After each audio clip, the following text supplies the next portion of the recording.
November 17, 1558. Hatfield House, cloaked in the chill of late autumn, bore witness to a death and a dawn. Mary Tudor, England's Catholic queen, was gone, and Elizabeth, her half-sister, found herself unexpectedly upon the precipice of power. The coronation, a spectacle of crimson and gold. Elizabeth, astride a white stallion, navigated the throng. Cheers erupted, a cacophony of hope directed at their new queen, a Protestant beacon after the dark reign of Mary.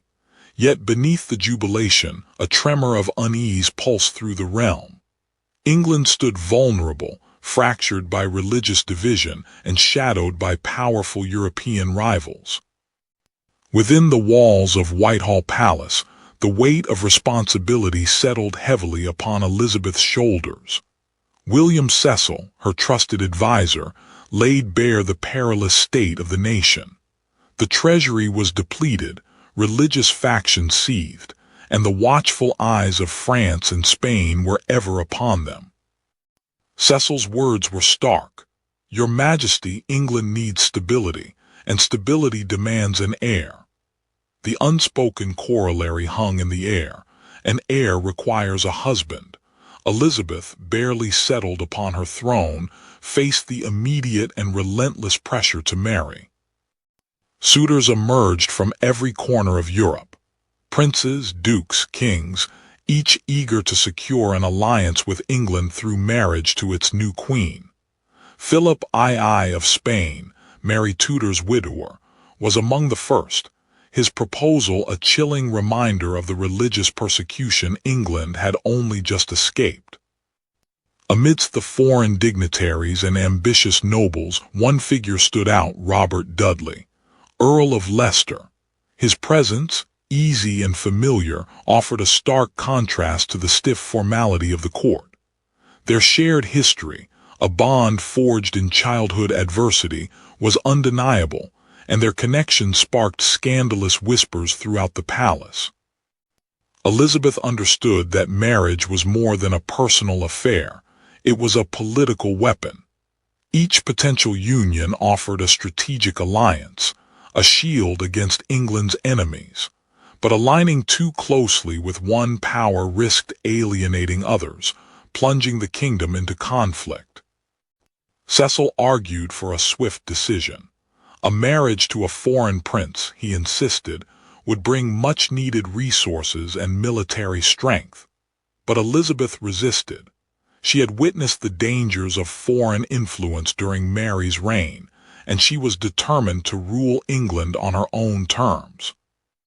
Before the Privy Council, Elizabeth declared, "I am already bound unto a husband, which is the kingdom of England." It was a bold statement, a clear indication of her priorities.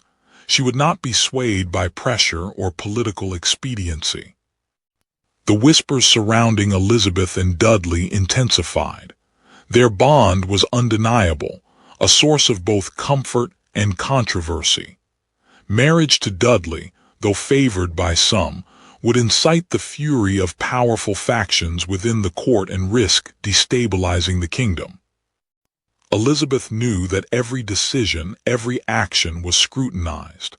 She was not merely a woman. She was a symbol, the embodiment of England's hopes and fears. And she would use that power to secure her throne and protect her realm. The game had begun. The game of diplomacy, of courtship, of survival. Elizabeth, the Virgin Queen, would wield the prospect of marriage as a shield and a sword, keeping her enemies at bay and securing her place in history. The shadow of succession loomed large, but Elizabeth was ready to meet it head-on on her own terms. The news arrived swiftly from across the Channel. Philip of Spain, widower of Mary Tudor, sought Elizabeth's hand in marriage. A proposal fraught with peril and promise. It threatened to either secure England's future or plunge it into the abyss. "Your Majesty," Cecil began, his voice grave, "this proposal cannot be taken lightly. Spain's power is vast. Marriage to Philip could make England a mere appendage to his empire." Elizabeth considered his words, the weight of her crown pressing heavily on her brow. But consider the alternative, Cecil. Without a powerful ally, England stands alone, vulnerable to the ambitions of France and Scotland. Dudley, ever watchful, sensed the tension in the air. He knew Philip's proposal threatened more than just England's political landscape. It threatened his own standing with the Queen. The Privy Council was divided. Some saw marriage to Philip as England's salvation, a shield against Catholic aggression. Others, remembering Mary's reign, feared the return of Papist dominance and the loss of English sovereignty. "We must proceed with caution," Cecil urged. "A hasty decision could tear this kingdom apart. We must gauge the mood of the people, assess the strength of our allies, and, above all, consider what is best for England's long-term security." Elizabeth sought solace in the solitude of Hampton Court's gardens, the weight of her decision pressing heavily on her. Could she, as Queen of England, subject herself to the will of a foreign king? Could she risk alienating those who had embraced the Protestant faith? Dudley found her there, his presence a comforting distraction from the storm raging within her mind. "Your Majesty seems troubled," he said, his voice gentle. "Philip of Spain seeks my hand, Robert," Elizabeth replied, her voice barely a whisper. "What am I to do?" Dudley hesitated, knowing his answer could shape not only Elizabeth's future but his own. "Your Majesty must do what is best for England," he said carefully, "but you must also consider your own happiness." Elizabeth knew she could not give Philip a simple yes or no. The Game of Thrones demanded a more subtle approach, a delicate dance of diplomacy and deception. The answer she crafted was a masterpiece of ambiguity, thanking Philip for his proposal while making vague references to the complexities of English law and the need for further consideration. It was a non-committal answer, designed to buy time, to keep Spain at bay, and to allow Elizabeth to navigate the treacherous waters of succession on her own terms. The game had begun. The whispers started subtly, like the rustling of silk gowns in the corridors of Whitehall. They concerned the Queen and her master of the horse, Robert Dudley. A dangerous topic, whispered in hushed tones. Their closeness was undeniable. Dudley was always near, attending to her every whim, sharing private jokes, his presence a constant comfort and a source of increasing speculation. Cecil, ever the pragmatist, watched the burgeoning relationship with growing unease. A marriage to Dudley, a man of relatively low birth, would be disastrous for England standing on the international stage. "Your Majesty," Cecil began, his voice measured, "the rumors regarding Lord Dudley are troubling. Such a union would alienate our allies and embolden our enemies." Dudley, aware of the opposition, found himself caught between his ambition and his genuine affection for Elizabeth. He longed to be king, but at what cost? "Robert," Elizabeth said, her voice laced with both affection and steel, "you know the perils. England's safety must come first. Can you set aside your own desires for the good of the realm?" The nobles, led by the Duke of Norfolk, saw Dudley as an upstart, a threat to their own power and influence. They plotted to undermine him, spreading rumors and whispering dissent in the Queen's ear. Elizabeth found herself torn. She valued Dudley's companionship, his loyalty, his love.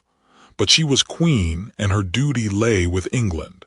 She had to decide if her heart could truly be sacrificed for the sake of the crown. Dudley, ever the showman, sought to prove his worth through displays of strength and skill.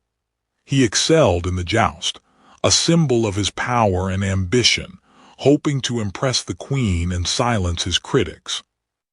Elizabeth watched him, acknowledging his prowess, but also seeing the danger in his ambition. Could she truly trust him with the power that came with being king? Cecil, relentless in his pursuit of a politically advantageous marriage, presented Elizabeth with a new list of foreign princes, each offering potential alliances and security for England. The question remained, could she reconcile her personal desires with the needs of her kingdom? The answer, she knew, would shape not only her own destiny, but the future of England itself. The chessboard of Europe shifted once more.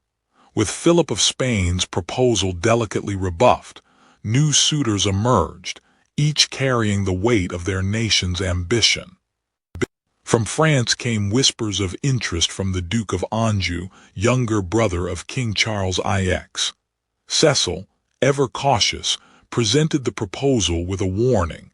France was a volatile kingdom, torn by religious strife. Elizabeth listened, her mind already weighing the benefits and drawbacks. Anjou offered a potential alliance against Spain, but at what cost to England's Protestant identity?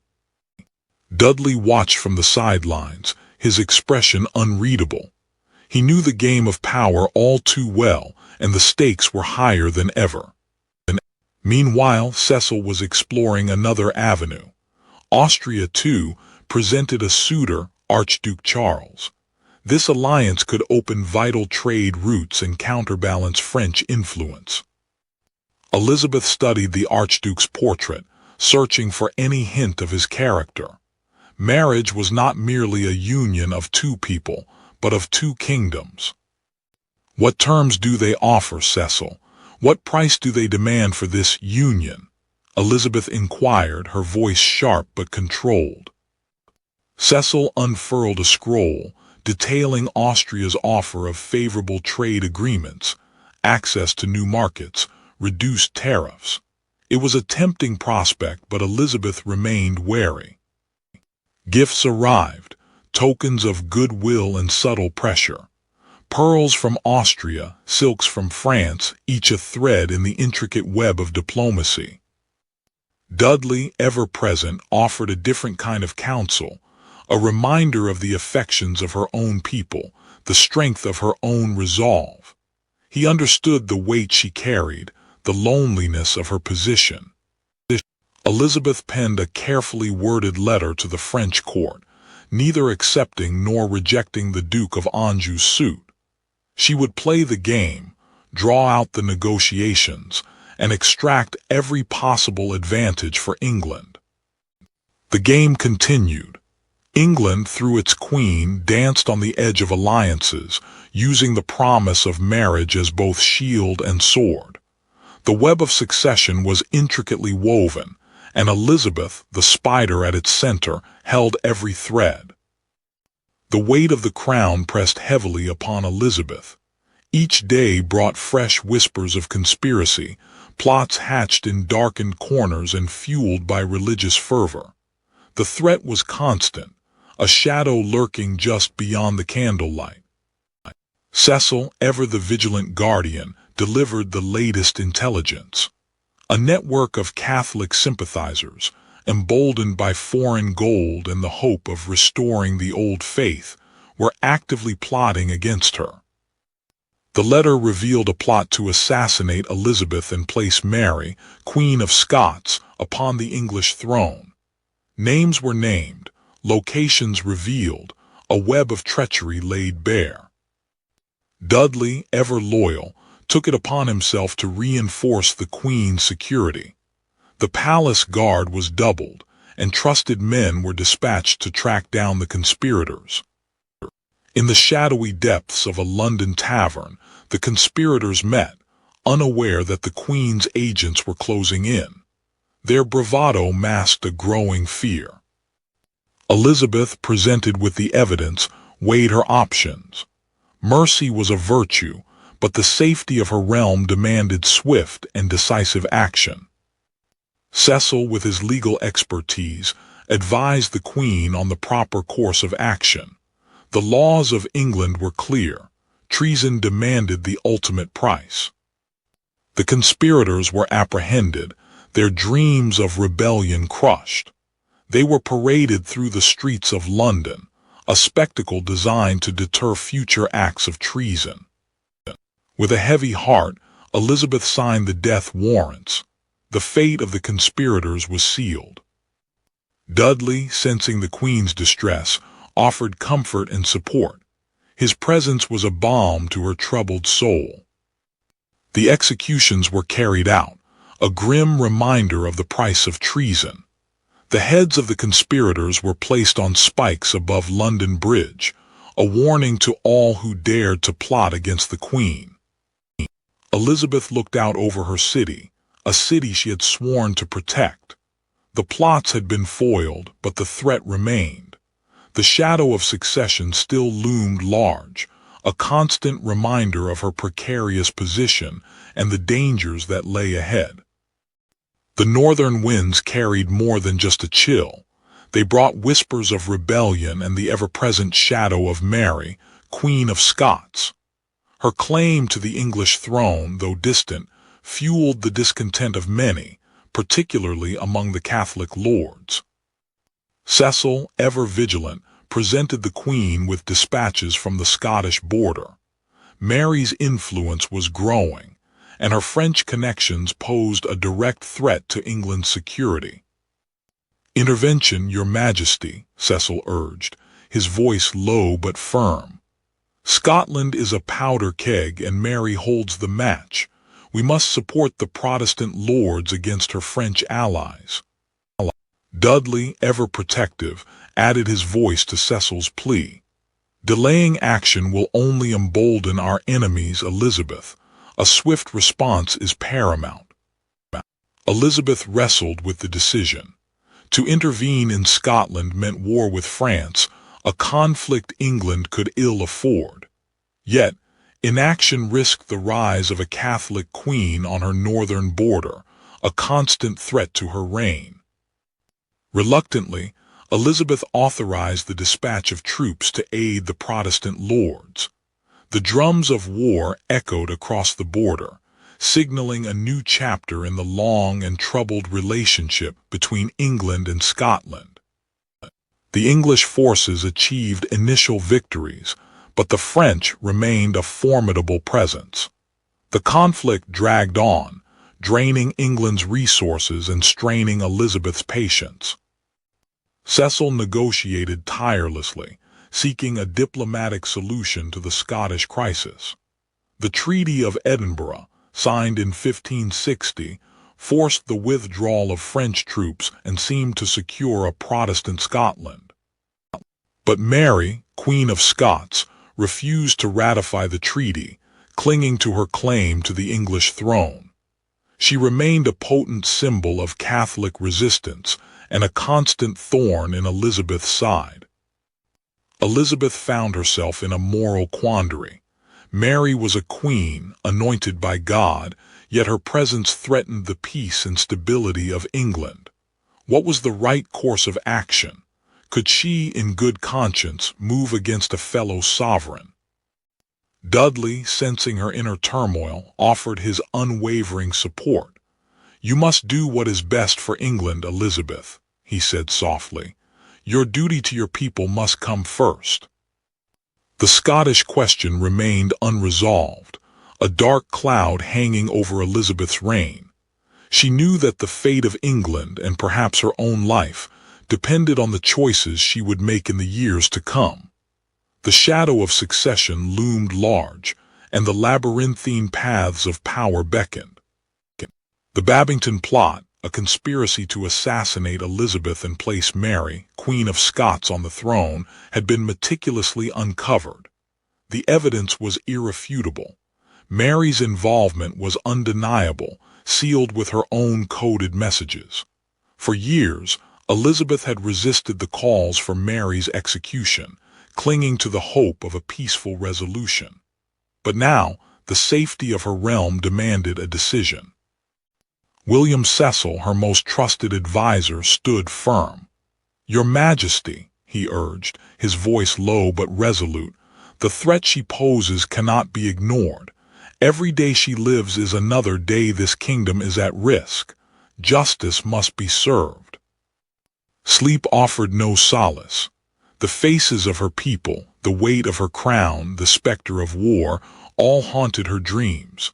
Could she condemn a fellow queen, a woman of royal blood, to death?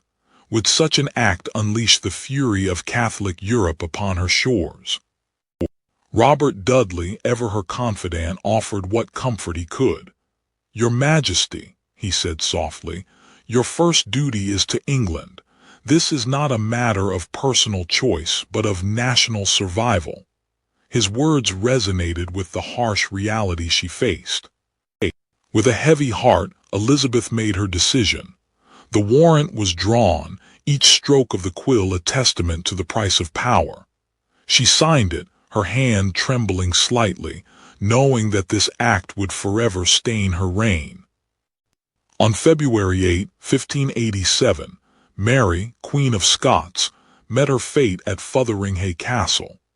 Her execution sent shockwaves across Europe, igniting outrage among Catholic nations and casting a long shadow over Elizabeth's reign. The ambassadors from France and Spain voiced their displeasure, their words carefully chosen but laced with condemnation. The Catholic world viewed Elizabeth as a tyrant, a regicide who had dared to execute a queen anointed by God. Burghley laid out the stark reality. "Spain will not let this stand, Your Majesty. Philip will use Mary's death as a pretext for war. We must prepare for an invasion." Elizabeth, ever the lioness, rallied her people. She visited the troops at Tilbury, her spirit undeterred by the looming threat.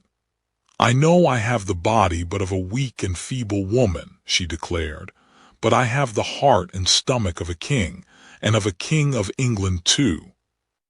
The Spanish Armada, a vast fleet intended to crush England, sailed towards her shores. But the English navy, smaller and more agile, met them with unwavering courage.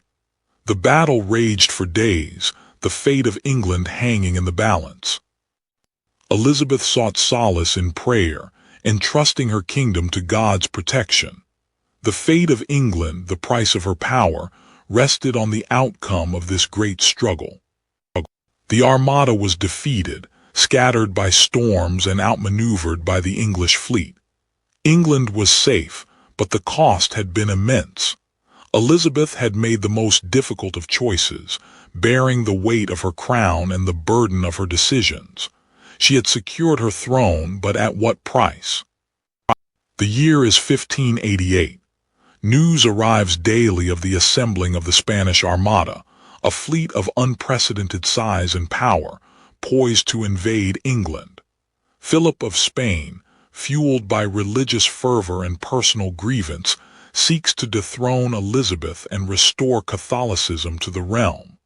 The air in Whitehall is thick with anxiety.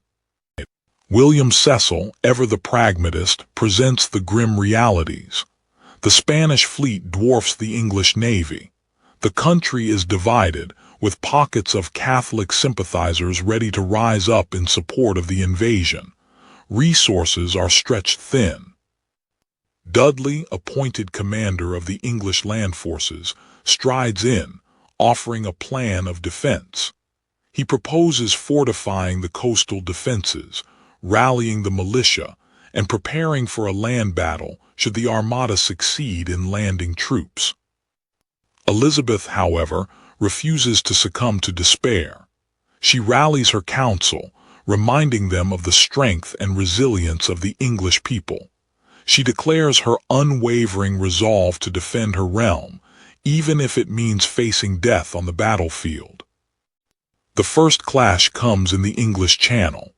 The English ships, though fewer in number, are faster and more agile than the lumbering Spanish galleons.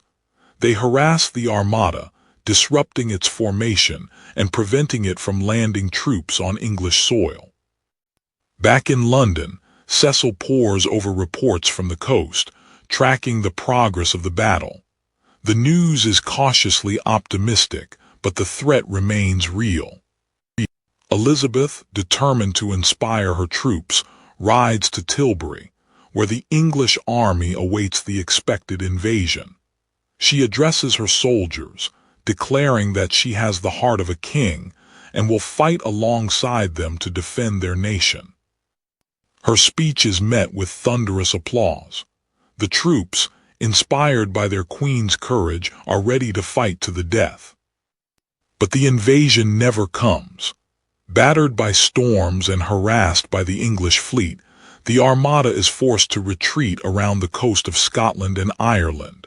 Many ships are wrecked on the rocky shores, their crews lost to the sea.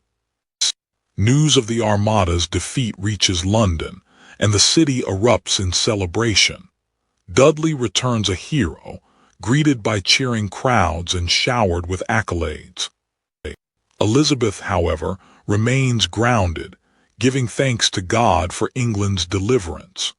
She understands that the victory is not solely due to human strength, but also to divine providence. The defeat of the Spanish Armada marks a turning point in English history. Elizabeth has successfully defended her throne and her country, securing England's place as a major power on the world stage. But the victory comes at a cost. The war with Spain will continue, and the threat of rebellion will never fully disappear. The shadow of succession still looms large, a constant reminder of the precariousness of her position. Years passed, seasons turned.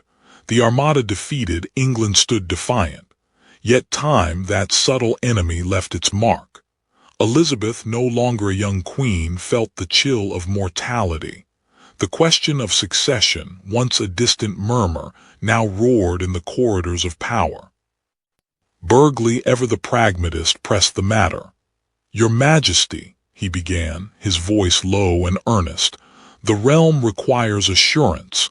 Without an heir named, England risks descending into chaos upon your passing." Elizabeth bristled. "Chaos? I have ruled this nation for decades, guided it through storms and tempests. My reign is not defined by the absence of an heir, but by its strength and stability." Leicester, ever the comforting presence, attempted to soothe her. "Your Majesty speaks truth, but the whispers persist.